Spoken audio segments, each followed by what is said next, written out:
Srinath Reddy Mittapalli YouTube ఛానల్కి స్వాగతం. అందరికీ నమస్కారం. నేను మీ శ్రీనాథ్ రెడ్డి మిట్టపల్లి. ఇవాళ తారీఖు వచ్చి అక్టోబర్ 9, 2022 సంవత్సరం. ఇవాళ ముఖ్యాంశాలకు వచ్చినట్టయితే ఆల్ అన్బాద్ దినపత్రికలో వచ్చిన ఒక కథనం ప్రకారం ఈ సంవత్సరం మొదటి 6 నెలల్లో కువైట్కి సంబంధించిన పౌరులు సుమారుగా ఒక 10,000 మంది గవర్నమెంట్ ఉద్యోగాల్లో చేరినట్టు చెప్తున్నారు. అందులో కువైట్కి సంబంధించినటువంటి మహిళలు అలాగే పురుషులు ఇద్దరు ఉన్నారు. మొత్తం మీద ఒక 10,000 మంది ప్రభుత్వ ఉద్యోగాల్లో చేరినట్టు చెప్తున్నారు. అయితే ఎక్కువ శాతం మంది ఏ రంగంలో, అంటే ప్రభుత్వ రంగ సంస్థలు చాలా ఉన్నాయి కదా, వాటిలో ఏ సంస్థల్లో వీళ్ళు జాయిన్ అయ్యారని చెప్పేసి మనం చూసుకున్నట్టయితే విద్య, నీరు మరియు విద్యుత్ ఈ రంగంలో ఎక్కువ మంది జాయిన్ అయినట్టు చెప్తున్నారు. ఇదే సమయంలో ఒక 1,454 మంది గవర్నమెంట్ ఉద్యోగాల నుంచి వారు తొలగినట్టుగా చెప్తున్నారు. అంటే వాళ్ళు ఉద్యోగాలను వదిలేస్తారంట.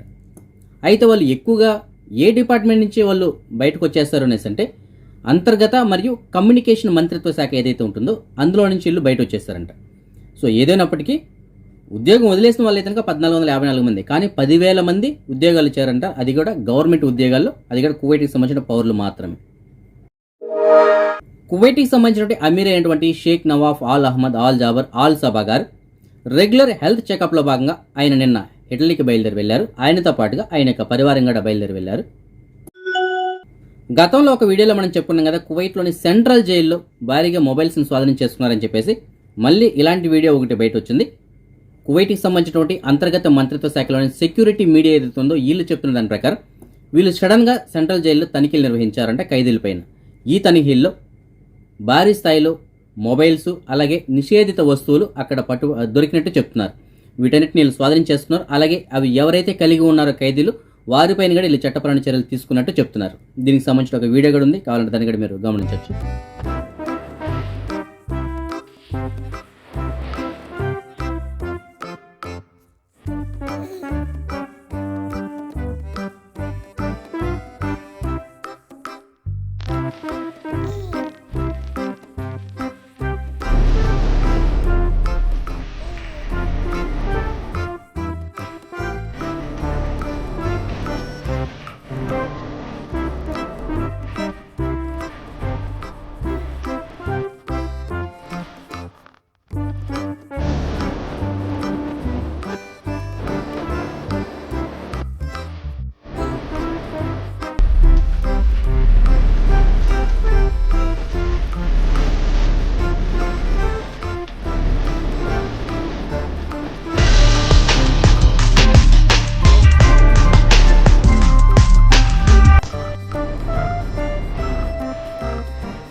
ప్రపంచవ్యాప్తంగా చాలా మంది ఫోటోగ్రాఫర్లు ఫోటోలు తీస్తుంటారు. అయితే వారు తీసుకుంటే ఫోటోకి మంచి గుర్తింపు రావాలని చెప్పేసి ఆశపడుతుంటారు.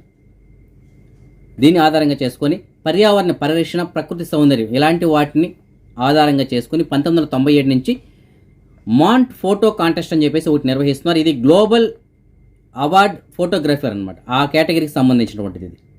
సో ఈ మాంట్ ఫోటో కాంటెస్ట్ అనేటువంటిది ఈ సంవత్సరం స్పెయిన్లో నిర్వహించారు. స్పెయిన్లో జరిగినటువంటి ఈ కార్యక్రమంలో మాంట్ ఫోటో కాంటెస్ట్కి సుమారుగా ఒక 11,200 మంది ఫోటోలను పంపించినట్టు, అందులో ఒక 9 కేటగిరీలో విజేతలను ప్రకటించినట్టు చెప్తున్నారు. ఈ విజేతల్లో కువైట్కి సంబంధించినటువంటి మురాద్ గారు కూడా ఒకరుగా ఉన్నారు. ఈ మురాద్ గారు గతంలో కూడా చాలా జాతీయ అవార్డుని గెలుచుకున్నారు. ఇప్పుడు ఈ మాంట్ ఫోటో కాంటెస్ట్లో కూడా ఆయన విజేతగా నిలిచారు. ఈయన తీసినటువంటి ది డామినేటర్ అనేటువంటి ఫోటోకి ఈయనకి ఈ బహుమతి ఇతనికి లభించింది. యాక్చువల్లీ ఈ ఫోటోని ఈయన రాత్రి పవళ్ళు కష్టపడి తీయడం జరిగింది. ఎందుకు చెప్తున్నానంటే ఈ మాట, ఈయన దక్షిణాఫ్రికాలోని నేచర్ రిజర్వ్ ఫారెస్ట్లో ఒక బంకర్లో దాంకొని ఉండి ఆయన ఈ ఫోటోని తీయడం జరిగింది. దానికోసం ఆయన రాత్రి పవళ్ళు వేచి చూశారంట. ఎందుకంటే ఇలాంటి సందర్భం ఒకటి రావాలి కదా, వెళ్ళిన వెంటనే ఫోటో తీయడానికి కుదరదు కదా. ఆయన ఎంతో కష్టపడి వెయిట్ చేసి ఈ ఫోటోని తీశారు. ఈ ఫోటోలో ఉన్నటువంటి ప్రత్యేకత ఏమిటంటే ఒక 15 రాబందులు ఒక జంతు కలేబరాన్ని తింటూ ఉంటాయి. అయితే అదే సమయంలో ఈ నుబియాన్ జాతికి చెందినటువంటి ఇంకొక రాబందు అక్కడికి వచ్చి వీటిని చెదరగొట్టి ఆ ఆహారాన్ని తీసుకోవడానికి ప్రయత్నం చేస్తూ ఉంటుంది. సో అందుకే ఈ ఫోటోకి వచ్చి ది డామినేటర్ అని చెప్పేసి పేరు ఇతనికి పెట్టారు. దీనికి మంచి బహుమతి ఇతనికి ఆయనకు వచ్చింది. సో ఈ విధంగా కువైట్ నుంచి ఫోటోగ్రాఫర్లో ఇలాంటి అవార్డు తీసుకోవడం ఇదే మొదటిసారి. సో ఆయనకి మన తరపున కూడా శుభాకాంక్షలు తెలుపుదాం. కువైట్కి సంబంధించినటువంటి భద్రతాధికారులు ముబారక్ ఆల్ కబీర్ ఈ ప్రాంతంలో అక్రమంగా మద్యం తయారు చేస్తున్నటువంటి ఒక 4 వ్యక్తులను అదుపులో తీసుకోవడానికి వెళ్ళారు. అయితే వీళ్ళు వెళ్లే సమయానికి ఒక 2 వ్యక్తులు మత్తులో ఉన్నారు. ఆ ఇద్దరిని అదుపులో తీసుకున్నారు. ఇంకొక 2 వ్యక్తులు అక్కడి నుంచి పారిపోయారు.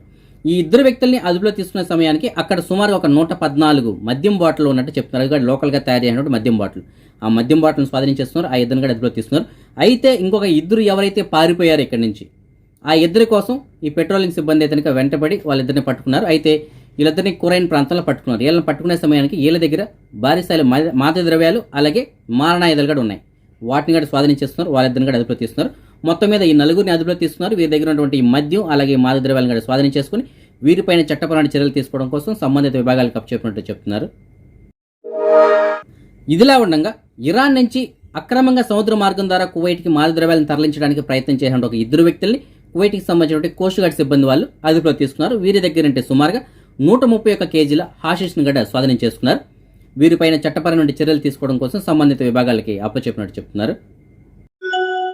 గిన్నీస్ వరల్డ్ రికార్డ్స్ ఇవి మీకు అందరికీ బాగా తెలిసి ఉంటుంది. ప్రపంచంలో ఎవరైతే అన్నిటికన్నా ఉత్తమంగా లేదంటే ఏదైతే ఒక ప్రత్యేకతను కలిగి ఉంటుందో స్పెషల్గా అలాంటి వాటికి గిన్నీస్ బుక్ రికార్డులో వాటికి స్థానం అయితే దక్కుతూ ఉంటుంది. ఇందులో భాగంగానే ఒక పిల్లికి గడ గిన్నీస్ బుక్ రికార్డులో స్థానం దక్కింది.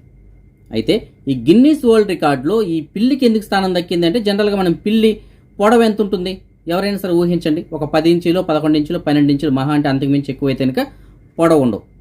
అయితే మీకు నేను డిస్ప్లేలో చూపిస్తున్నాను చూడండి. ఈ పిల్లి వచ్చి మిచిగాన్లోని ఫార్మింగ్టన్లో ఉన్నటువంటి ఒక కొండ ప్రాంతానికి సంబంధించినటువంటి ప్లేస్లో ఒక వ్యక్తి ఇంట్లో పెంచుకుంటున్నాడు. సో ఇంట్లో పెంచుకుంటున్నటువంటి పిల్లుల్లో ప్రపంచం మొత్తం మీద అత్యంత పొడవైనటువంటి పిల్లి ఇదొకటే. అడవుల్లో ఉంటే ఉండొచ్చు కానీ ఇంట్లో పెంచుకుని అంటే పెంపుడు పిల్లులు ఏవైతే ఉంటాయో వాటిల్లో అత్యంత పొడవైనటువంటి పిల్లి ఇదే అని చెప్తున్నారు. దీని పొడవు ఎంత తెలిసిన 18.83 ఇంచీలు. ఇంత పొడవైనటువంటి పెంపుడు పిల్లి ప్రపంచంలో ఇంతవరకు ఎక్కడ లేదంట. సో దానికి గాను ఈ పిల్లికి గిన్నీస్ వరల్డ్ రికార్డ్స్లో స్థానం నొక్కింది. ప్రపంచంలోని అత్యంత పొడవైనటువంటి చెట్టు అంటే అత్యంత హైట్ కలిగినటువంటి చెట్టు ఎక్కడుందో మీకు తెలుసా? అలాగే దాని యొక్క చుట్టుకొలత ఎంత ఉంటుందో మీకు ఒకసారి ఊహించగలరా? దీనికి సంబంధించిన వివరాలు ఒకసారి మనం చూద్దాం. ఈ ఉత్తర బ్రెజిల్లోని రిజర్వ్ ఫారెస్ట్లో ఈ చెట్టుని కనుక్కున్నారు కొంతమంది సైంటిస్టులు. ఈ చెట్టు యొక్క హైట్ ఎంత ఉందో తెలుసా? సుమారుగా 88.5 మీటర్ల పొడవు. అంటే ఒక 25 అంతస్తుల బిల్డింగ్ ఎంత హైట్ అయితే ఉంటుందో అంత హైట్ ఉందంట ఈ చెట్టు. అలాగే దాని యొక్క చుట్టుకొలత ఎంత ఉందో తెలుసా? అంటే మనం పట్టుకోవడానికి అది కుదరదు. 9.9 మీటర్లు ఉందని చెప్పేసి చెప్తాను. చుట్టుకొలత 9.9 మీటర్లు, ఎత్తు వచ్చి 88.5 మీటర్లు. ఇంతటి పొడవైనటువంటి చెట్టుని కనుక్కోవడానికి ఈ సైంటిస్టులకి సుమారుగా 3 సంవత్సరాల ప్రణాళిక, 3 సంవత్సరాల నుంచి కష్టపడి వాళ్ళు ఒక ప్రణాళిక అనేటువంటిది రచించి 5 సాహస యాత్రలు చేశారంటే వీళ్ళు. ఎందుకంటే ఉత్తర బ్రెజిల్లో ఉన్నటువంటి ఈ ఫారెస్ట్ ఏవైతే ఉన్నాయో అక్కడ వెళ్ళాలంటే చాలా కష్టం, దట్టమైనటువంటి ఫారెస్ట్ అది. 5 సాహస యాత్రలు చేశారంటే అందులో చివరిగా వీళ్ళు చేసినటువంటి సాహస యాత్రలో 2 వారాల పాటు ట్రెక్కింగ్ చేశారంట. ఈ ట్రెక్కింగ్ తర్వాత వీళ్ళు ఈ చెట్టుని కనుక్కున్నారు. ఈ చెట్టే ఇప్పటి వరకు ప్రపంచంలో ఉన్నటువంటి అత్యంత ఎత్తైనటువంటి చెట్లలో మొదటి ప్లేస్లో నిలిచింది. మన భారతదేశానికి గత కొద్ది రోజులుగా, అందులో ముఖ్యంగా లాస్ట్ ఒక 2 రోజులు అయితే కనుక భారీ స్థాయిలో మాదక ద్రవ్యాలు అక్రమంగా తీసుకోవడానికి ప్రయత్నం చేస్తారు. అయితే మన భారతదేశానికి సంబంధించినటువంటి కస్టమ్స్ అధికారులు వాటిని స్వాధీనం చేస్తున్నారు. వాటి వాల్యూ కూడా కొన్ని కోట్లలోనే ఉంది. అయితే ఇవాళ నేను చెప్పబోయేటువంటి న్యూస్ ఏమిటంటే మాదక ద్రవ్యాలు అయితే కనుక కాదు కానీ కొన్ని ఖరీదైనటువంటి వస్తువుల్ని అక్రమంగా భారతదేశానికి తీసుకొస్తూ ఉండగా వాటిని స్వాధీనం చేస్తున్నారు. వివరాలు మనం చూసుకున్నట్టయితే దుబాయ్ నుంచి మన భారతదేశం ఢిల్లీ ఎయిర్పోర్ట్కి ఒక వ్యక్తి వచ్చాడు. అయితే ఇంటెలిజెన్స్ సమాచారం ద్వారా ఎయిర్పోర్ట్ అధికారులకు అందినటువంటి సమాచారం మేరకు వాళ్ళు ఆ వ్యక్తిని తనిఖీ చేశారు. తనిఖీ చేయంగా ఇతని దగ్గర సుమారుగా ఒక 7 వాచీలు దొరికాయి. ఒక ఐఫోన్ 14 Pro మోడల్ కలిగినటువంటి కొత్త ఫోన్ ఏదైతే ఉందో అది ఒకటి దొరికింది. మరికొన్ని వస్తువులు ఏదైనా దొరికంటే బ్రాస్లెట్లు ఇలాంటివి దొరికాయి. అయితే ఇందులో ప్రత్యేకత ఏముంది? మామూలే కదా ఇవన్నీ, వాచ్లు ఏముంది, చేతి కట్టుకునే చేతి గడియారాలే కదా అని మీరు అనుకోవచ్చు. అయితే ఈ చేతి గడియారాల యొక్క వాల్యూ ఎంతో తెలిసినా 28.17 కోట్లు. ఆశ్చర్యపోతున్నారా? చేతికి కట్టుకున్నటువంటి చేతి గడియారం వాచ్లు ఏవైతే ఉంటాయో వాటి ధర 28.17 కోట్లు. వీళ్ళు స్వాధీనం చేసుకున్న వాచ్ల్లో ఒకటి వచ్చి జాకబ్ అండ్ కో కంపెనీకి సంబంధించిన వాచ్ ఒకటి ఉంది. అలాగే 5 రోలెక్స్ వాచ్లు ఉన్నాయి. ఈ జాకబ్ అండ్ కో కంపెనీకి సంబంధించిన వాచ్ ఏదైతే ఉందో దాని ఖరీదు మాత్రమే సుమారుగా 27,09,00,000 ఆ ఒక్క వాచ్ ఖరీదు మాత్రం. ఎందుకు అంత ఖరీదు అంటే దీంట్లో 76 వైట్ డైమండ్స్ని ఉన్నాయంట అందులో. అంటే 76 వైట్ డైమండ్స్ని అందులో పొందుపరచడం జరిగింది. అంటే డైమండ్స్ వాచ్ అనుకోండి. దానివల్లనే దానికి 27,09,00,000 దాని వాల్యూ. మిగతావన్నీ కలుపుకొని ఈ 5 రోలెక్స్ వాచ్లు, ఈ వాచ్, అలాగే ఈ ఐఫోను, మిగతా అన్ని వస్తువులు కలుపుకొని 28.17 కోట్లు అంతటి వాల్యూ గల వస్తువులు అతను తీసుకొస్తున్నాయి. ఈ కస్టమ్స్ వాళ్ళు అయితే అతను అదుపులో తీసుకున్నారు. అయితే అవి ఎవరి కోసం తీసుకొస్తున్నాడు అనే గురించి అయితే ఆయన చెప్పడానికి నిరాకరించారు. ఒక వీఐపీ కోసం తెస్తున్నట్టే చెప్పారు, కానీ ఆ వ్యక్తి ఎవరు అనేటువంటిది చెప్పలేదు. చెప్తే నా ప్రాణాలకు ముప్పు వస్తుందని చెప్పేసి ఆయన చెప్పడం చెప్పేసి అన్నారంట. ఏదైనప్పటికీ కస్టమ్స్ అధికారులు మాత్రం ఈ వస్తువులను స్వాధీనం చేస్తున్నారు. అలాగే ఆ వ్యక్తి పైన సంబంధిత చర్యలు తీసుకోవడం కోసం సంబంధిత అధికారులు కూడా అప్పచెప్పినట్టు చెప్తున్నారు. అదే మనం ఈ మనీ ఎక్స్చేంజ్ విషయానికి వచ్చినట్టయితే ప్రస్తుతానికి ఒక కువైటీ దినార్ మన భారతదేశం రూపీస్లో $265.70 ఉంది. అయితే నేను చెప్పేటువంటి ధరలన్నీ ఆన్లైన్ ధరలు. మీరు అప్లికేషన్స్ ద్వారా పంపించుకుంటే కనుక ఈ ధర మీకు 100% ఇదే వస్తుంది. మీరు డైరెక్ట్ ఎక్స్చేంజ్ సెంటర్కి వెళ్ళి పంపించేటైతే మాత్రం అక్కడ ఇదే ధర ఉండొచ్చు, తక్కువ ఉండొచ్చు, ఎక్కువ ఉండొచ్చు, మనం ఖచ్చితంగా అయితే చెప్పలేం. ఆన్లైన్ ద్వారా పంపిస్తే మాత్రం ఈ ధర మీకు కన్ఫామ్గా వస్తుంది. అదే మన బంగారం విషయానికి వచ్చినట్టయితే కువైట్లో ఉన్న మాలియాలో ఉన్నటువంటి సూకల్ వతియాలో ఉన్న షాప్ నెంబర్ 121లో ఉన్నటువంటి ఎఫ్కే జ్యువెలర్స్ వాళ్ళు మనకు అందించిన సమాచారం మేరకు ప్రస్తుతానికి 1 గ్రాము బంగారం ధర 22 క్యారెట్ల బంగారం అయితే 16 దినార్ల 550 పిలుసుగా ఉంది. అదే 24 క్యారెట్ల బంగారం అంటే బిస్కెట్ రూపంలో ఉండే బంగారం ప్రస్తుతానికి 1 గ్రాము ధర 17 దినార్ల 140 పిలుసుగా ఉంది. ఇప్పుడు మనం ఈ కరోనా వ్యాధికి సంబంధించిన అప్డేట్స్ గురించి చూద్దాం. కువైట్కి సంబంధించిన అప్డేట్స్ అయితే ఇంకా మనకు అందలేదు. అదే మన భారతదేశం విషయానికి వచ్చినట్టయితే నిన్న తెల్లవారు 8 గంటల నుంచి వాళ్ళ తెల్లవారు 8 గంటల వరకు సుమారుగా 2,740 కొత్త కరోనా కేసులు మొదలై 3,393 మంది ఇక్కడ నుంచి కోలుకున్నారు. సుమారుగా ఒక 5 కరోనా కారణంగా చనిపోవడం జరిగింది. ఇంకా దేశవ్యాప్తంగా 28,593 యాక్టివ్ కేసులు ఉన్నాయి. ఇవాళ మన సబ్స్క్రైబర్స్ యొక్క కొంతమంది పిల్లలు పుట్టినరోజు జరుపుకుంటున్నారు. అందులో రొంపుచెర్ల సుశాంత్ ఇవాళ పుట్టినరోజు జరుపుకోవడం జరుగుతుంది. పల్లా క్రిస్వన్ సాయి ఇవాళ పుట్టినరోజు జరుపుకోవడం జరుగుతుంది. సత్యార్థ్ రాయ్ ఇవాళ 4వ సంవత్సరం పుట్టినరోజు జరుపుకోవడం జరుగుతుంది.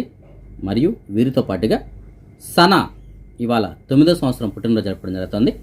వీరందరికీ నా తరపున అలాగే మన ఛానల్ సబ్స్క్రైబర్స్ అందరి తరపున పుట్టినరోజు శుభాకాంక్షలు. ఇంకా ఎవరైనా మన సబ్స్క్రైబర్స్ యొక్క పిల్లలు వాళ్ళ పుట్టినరోజు జరుపుకుంటుంటే వారికి కూడా నా తరపున పుట్టినరోజు శుభాకాంక్షలు. ఇవి ఫ్రెండ్స్ ఇవాళ అప్డేట్స్.